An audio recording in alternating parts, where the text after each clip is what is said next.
Halvmørket har ødelagt mine øjne. Sov en time og stå op og tage til lufthavnen.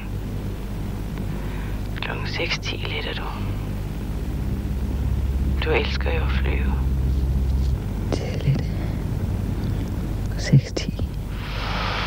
Jeg henter din fugl i morgen formiddag. Hallo? Hej Peter. Det er Lars. Hej. Hvordan går det? Godt nok. Fint nok. Jeg sover. Ja, fedt. Hvordan går det? Det går sgu godt nok. Lars, hvor er du henne? Ja, jeg skal nok sige noget. Hallo? Peter, Hvad sker der? jeg rejser sgu nu. Hvad? Ja, jeg tager afsted nu. Hvor er du henne? Jeg står ude i lufthavnen. Nu? Ja, det flyver sgu om lidt. Du kommer der tilbage igen, ikke? Nej, jeg kommer nok ikke tilbage. Nå. Ja, hilse min søster og Nikolaj og...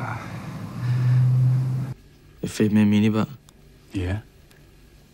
Det er hotelværelsets hjerte. Hvis man har orden i sin minibar, så kan man faktisk tjene lige så mange penge der, som på selve udlejningen af værelser. Og på mit hotel er der ingen 2 værelser, der har den samme minibar. Jeg laver forskellige kombinationer. Jeg kender egentlig gaden, der laver god thai-mad. Der er ikke noget der. Men jeg er sgu lidt nervøs for ham, Kasparov der. Ham skakmand.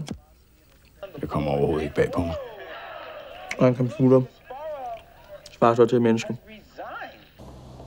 Vi ska följa en man. Han har det inte bra.